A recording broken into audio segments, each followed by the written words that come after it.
Hello everyone, এখন থেকে ব্লগটা শুরু করলাম। আর এখন যাচ্ছি এক জায়গায় ঘুরতে। তো কোথায় যাচ্ছি না যাচ্ছি চলো পুরো ভিডিও দেখো, কেউ স্কিপ করো না, তাহলে বুঝতে পারবে কোথায় গেলাম ঘুরতে। তো এই যে সকালে মোটামুটি রেডি হয়ে গেছি, আর অনেকটাই দেরি হয়ে গেছে।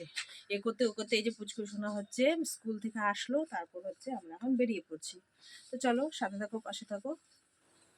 আর হচ্ছে কেমন লাগছে অবশ্যই কিন্তু শেষে বলবে, আর লাইক দিয়ে ভিডিওটা একটু সম্পূর্ণ করো। তো চলো যাওয়া যাক। যাচ্ছি ঘুরতে। না ভালো একদম ভিডিও করা যায় না। তো চলো ঘুরে করছি। ঘুরতে করে যাচ্ছি, ঘুরতে যেতে আমরা ভালোবাসি।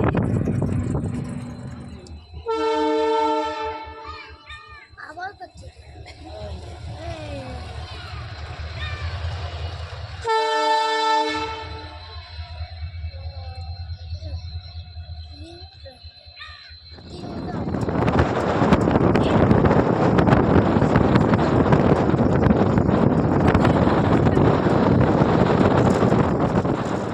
আমরা যাচ্ছি হচ্ছে জঙ্গলের মাঝখানে রয়েছে বোদাগঞ্জ মন্দির।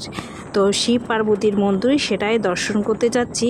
তো তোমরাও আমার সাথে দর্শন করে নাও, অবশ্যই কিন্তু তোমাদেরকে ভালো লাগবে। তো দেখতে থাকো পুরো ভিডিওকে, স্কিপ করো না, তাহলে কিন্তু তোমরা অনেক কিছুই মিস করবে। আর এদিকটা যদি আসো অবশ্যই একবার কিন্তু ঘুরে যাবে, তোমাদেরকেও ভালো লাগবে। জায়গাটা খুবই সুন্দর। তো চলো যেতে থাকি আর গল্প করতে থাকি।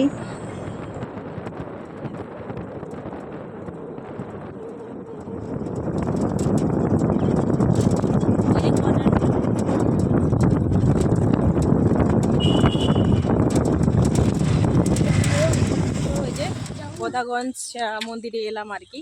তো বললাম আর কি চলো তোমাদের সঙ্গে শেয়ার করব। দেখতেই পাচ্ছ মন্দিরে যাওয়ার রাস্তায় আশেপাশে অনেক হচ্ছে দোকান বসেছে, সব হচ্ছে ঠাকুরকে পুজো দেওয়ার জিনিসপত্র আর সব কিছুই মোটামুটি পাওয়া যায়। তো আমরা কিন্তু পুজো দেওয়ার উদ্দেশ্যে আসিনি, তাই অনেকটাই লেট হয়ে গেছে। আমরা আসবো না কোনো গ্যারান্টি ছিল না, হঠাৎ করেই কিন্তু চলে এলাম। তো এসেছি যখন, তো ভাবছি একটা ঠাকুরকে ডালা দিয়ে নেই। আর হচ্ছে আমরা তো পুজো দেবো না, পুরোহিত মশাই দেবে।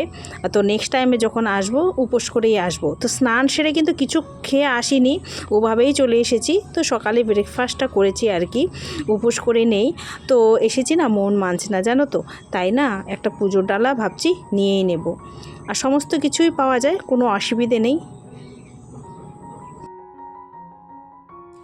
আর চলো দেখি দোকানে কি কি পাওয়া যায়। দেখতে পাচ্ছ ঠাকুরকে পুজো দেওয়ার সমস্ত কিছুই এখানে রয়েছে, তোমাকে কোনো কিছুই অসুবিধার মধ্যে পড়তে হবে না। ফুল থেকে শুরু করে প্রদীপ থেকে শুরু করে সমস্ত কিছু, তুমি ঠাকুরকে কী দিতে চাও। তো আমরাও এখান থেকে নিয়ে নিলাম, নিয়ে চলো যাই মন্দিরের ভেতরে।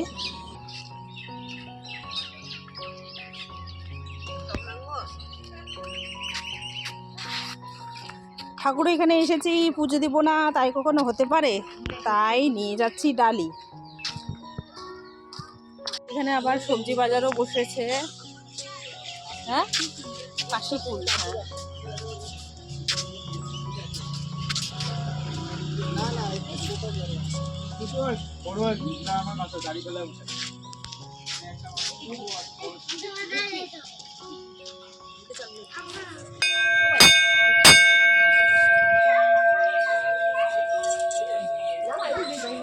শুনলাম আর কি ভিতর দিকে।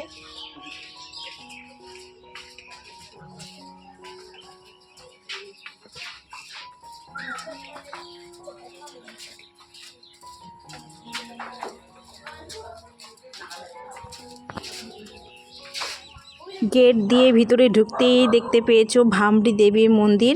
এটা হচ্ছে ভামড়ি দেবীর মন্দির বদাগঞ্জে, খুবই বিখ্যাত আর খুবই জাগ্রত মা।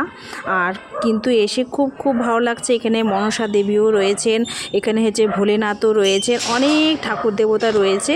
তো একটু করে শেয়ার করলাম, এত শর্ট টাইমে এসেছি তাই না, আরও হয়তো ভিডিও করতে পারতাম, যেহেতু তাড়াতাড়ি ফিরতে হবে তাই না বেশি করতে পারিনি। যতটুকু করেছে তোমাদের সঙ্গে শেয়ার করলাম। এই যে মায়ের দর্শন করে নাও, মা ভামড়ি দেবী। ওহ কি সুন্দর মায়ের দৃশ্য, আর বলো না, দেখে চোখ জুড়িয়ে গেল জানো তো। আমি না শর্টও ছেড়েছি, আমার তো খুব ভালো লেগেছে। আর এখানে তিলক দেওয়ার জন্য এই যে বুড়ি দাদিমারা বসে থাকেন, তো আমাকে তিলক দিয়েছে, আমাকে বলছে একটু ক্যামেরাবন্দি করো, তাই না ওনাকেও একটু ক্যামেরাবন্দি করে নিলাম। খুবই খুশি হয়েছে। এসেছি যখন চারিপাশটা একটু ঘুরে দেখব। আর অনেক ঠাকুর দেবতা রয়েছে, পাশে একটা মন্দির রয়েছে। আর এই দেবীর কিন্তু আরেকটা বলে পুরনো মন্দির রয়েছে, এটা নতুন করেই করেছে। চলো একটু পরে তোমাদের সঙ্গে সেটা শেয়ার করছি। আর এখানে পুজো দেওয়ার জন্য অমাবস্যা পূর্ণিমাতে আসলে আরও বেশি ভালো। এখানে ভোগ দেওয়া হয়, ভোগ খাওয়ানো হয়, অনেক সুন্দরভাবে পুজো হয়। তা আমিও না একটু পুজো দিয়ে নিলাম আর ঠাকুরকে প্রণাম জানিয়ে নিলাম। আর মায়ের দর্শন করতে পেলাম, সেটাই হচ্ছে আমার কাছে অনেক। সত্যি ভাবতেই পারিনি আমিও আসবো বলে। প্রত্যেকবারই ভাবি আসবো আসবো, আর আশা হয়ে ওঠে না। মা যবে ডাকবে তবেই কিন্তু আসতে পারবো। তো মা কিন্তু এবার আমাকে ডেকেছে, তাই হয়তো আসতে পারলাম। এসে খুবই ভালো লাগছে। আর এখানে জানো তো দুটো গাছ আছে একসাথে জোড়া লাগানো। আর এই যে একটু ঝলক দেখিয়ে দিলাম। আর দেখো পাশে রয়েছে শিব পার্বতীর সুন্দর মন্দির। তো চলো।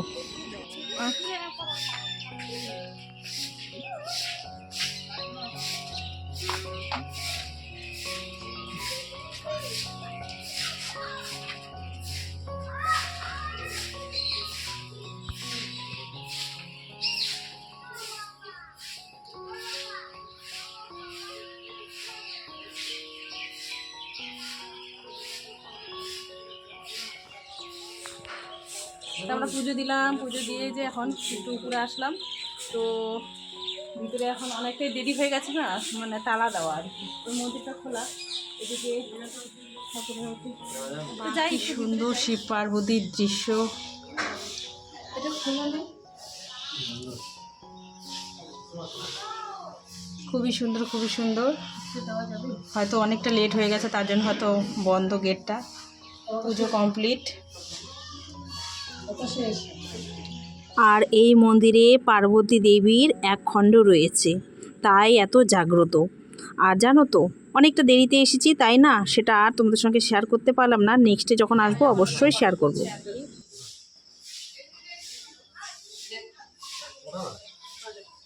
খুবই ভালো লাগলো।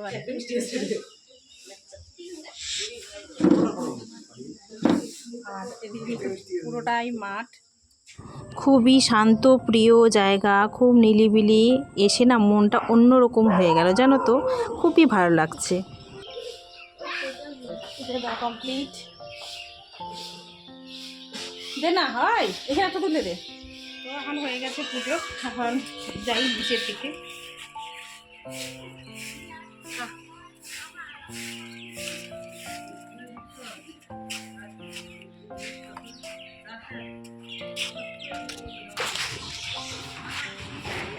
এখানেও বাদরের অত্যাচার।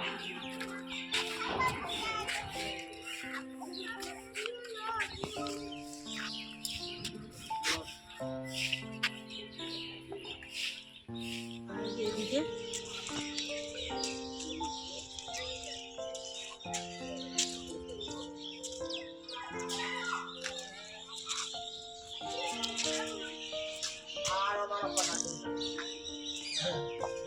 প্রসাদ নিয়ে পালাইতে। এই যে চলো এখন যাওয়া যাক।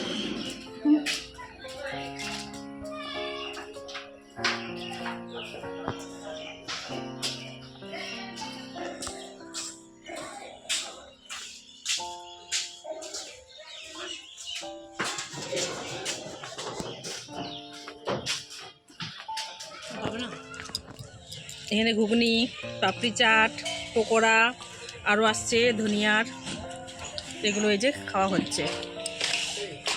ক্যান্ডিডেট সবাই মিলে বসেছি খেতে।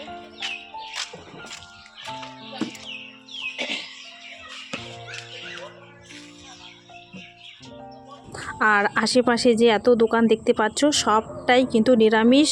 যদি না খেয়ে আসো কোনো অসুবিধে নেই। আমরা পুজো দিয়ে বললাম না স্নান সেরে এসেছিলাম, একদিকে ভালোই হয়েছে। পুজো দিয়ে তারপর আমরা হচ্ছে নিরামিষ খাবার দাবার পেলাম। তো আমরা নিরামিষ খাওয়া দাওয়া বলতে ঘুগনি আর হচ্ছে চপ এগুলোই নিয়েছি। আর যেহেতু একদম বিকেল হয়ে গেছে তো বেশ ভালো লাগছে। অর্ডার করা হলো বেগুনি, ডালের বড়া দিয়ে তো আরেক প্লেট। আমার তো ভালো লেগেছে, আর তোমরা আসলে কিন্তু তোমাদেরকে অবশ্যই ভালো লাগবে। তো আমি ভাবছি আরেকবার যখন বাড়িতে আসব একটু সময় করে সকাল সকাল আসব, সবটা তোমাদের সঙ্গে সুন্দরভাবে শেয়ার করব। তো ওইভাবে তো প্ল্যান করে কোনো আসা হয়নি, হঠাৎ করেই চলে আসা। তবু যে আসতে পেরেছি সেটাই আমি ধন্য। তো সবাই মিলে একটু খাওয়া দাওয়া করছি, আর বাচ্চারাও এসেছে, আর যেহেতু না খেয়ে আমরাও এসেছি দুপুরবেলা, তাই না খুব খিদে পেয়ে গেছে। তাই টুকটাক খুচখাচ এগুলোই খাচ্ছি, আর এগুলো খেতে তো বেশ মজাই লাগে। তারপর হচ্ছে বাচ্চাদের কিছু জিনিস আবার কিনে দেব। তো কেনাকাটা হয়ে গেছে, এখন ফেরার পালা, চলো যাওয়া যাক। আর দেখতে পাচ্ছ আশপাশটা কিন্তু জঙ্গল, জঙ্গলের মাঝখান দিয়েই কিন্তু এখানে আসতে হয়। আর আশেপাশে সেরকম কিন্তু বাড়ি নেই, মাঝখানে মন্দিরটা।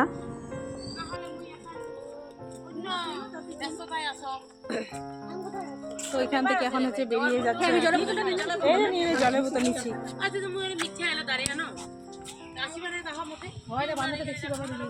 আর বাদুরগুলো কি অত্যাচার করছে এখানে খাবারের জন্য, আর বলো না। তারপর একটু ফটোটা তুলবো, তাই ভিতরে চলে এলাম আর কি, জঙ্গলের ভিতরে। এখানে আমরা অনেক কটা ফটো তুললাম। এখন হচ্ছে যাচ্ছি বাড়ির দিকে, রওনা দিতে হবে। কেননা এই জঙ্গলে আবার হচ্ছে দেরি হলে আবার হাতিও বের হয়, তাই আর কি, ফরেস্টের মাঝখান দিয়ে তো, তাই। তো চলো যাই, পুরনো মন্দিরও আছে, দেখি যদি যেতে পারি। আশপাশের জঙ্গলটা একটু শেয়ার করলাম। আর ফাঁকা ফাঁকা দেখতে পাচ্ছ বন্ধুরা, যত ভিতরে যাবে তত ঘন জঙ্গল, তাই আমরা আর ওদিকটা যাইনি। পুরনো মন্দির যাওয়ার কথা ছিল, যেহেতু সন্ধে নেমে আসছে, তাই না আমরা আর যাইনি। তো আজকে আমার এই ভামরি দেবীর বদাগঞ্জের মন্দির কেমন লাগলো জঙ্গলের মাঝখানে, অবশ্যই কিন্তু কমেন্টে জানাবে। আজকের মতো এখানে বিদায় নিচ্ছি, টাটা।